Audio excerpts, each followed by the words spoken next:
Salut à tous et bienvenue dans les Chroniques de Vendetta. Aujourd'hui, petite vidéo unboxing sur la boîte Crannogman Trackers pour l'armée Stark du jeu A Song of Ice and Fire. Cette boîte devrait sortir en fin d'année en français, elle s'appellera Pisteur Paludier et elle est annoncée sur le site Edge dans la rubrique Sur le grill pour le 3e trimestre 2019. On a déjà une petite description, donc je profite pour vous la lire. Les pisteurs paludiers sont tout sauf une unité de première ligne, légèrement équipés et peu armés, ils n'ont aucune chance lors d'un affrontement direct. Les pisteurs compensent leur manque de force de frappe par leur vitesse et par leur capacité à semer la confusion dans les rangs adverses. Ils combinent rapidité et mobilité avec des tactiques de harcèlement particulièrement efficaces afin d'éviter les confrontations directes. Alors au niveau du contenu de la boîte, vous allez trouver donc 12 pisteurs paludiers, un gardien paludier, une carte d'unité, une carte attachement et un plateau de déplacement. Sur la carte pisteur paludier, nous avons donc en ordre feu rapide. Une fois que cette unité a terminé une action de manœuvre ou de retraite, cette unité peut effectuer une action d'attaque à distance gratuite. Ensuite, arc des paludes, courte portée. Sur la carte du gardien paludier, nous trouverons donc opportuniste. Si cette unité attaque un ennemi qui n'a pas été activé ce tour, elle peut relancer tous ses jets ratés. Allez, maintenant on va regarder ce qui m'intéresse moi personnellement le plus, donc c'est les figurines. Donc tout d'abord le gardien paludier, voilà, donc avec une capuche, prêt à bander son arc, le pied positionné sur un rocher.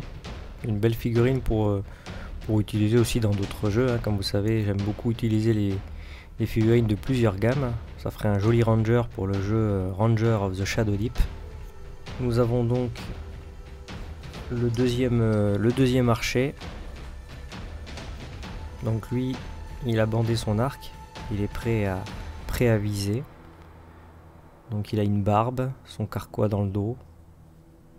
Lui aussi est équipé d'une petite sacoche. Ensuite, nous avons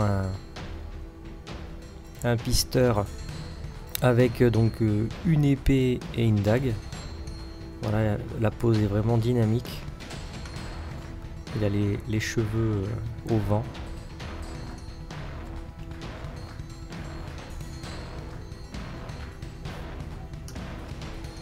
Alors pour le dernier pisteur, alors celui-là, donc il a une épée aussi et une dague dans l'autre main, comme s'il venait de la dégainer. Bon, après ce qui est un peu bizarre, c'est qu'il a quand même deux dagues déjà sur lui au niveau de sa ceinture, donc bon, ça paraît un peu bizarre qu'il ait une troisième dague. Ils auraient dû faire un des fourreaux de dagues vides, ça aurait été un petit peu plus sympa. Et voilà, c'est terminé pour ce petit unboxing. Donc ça va me faire donc un joli petit groupe de rangers, puisque je ne vais pas utiliser ces figurines pour son jeu d'origine. Ça va être utilisé dans d'autres jeux de figurines tels que Frostgrave ou Ranger of the Shadow Deep, pour me faire une belle petite bande de rangers.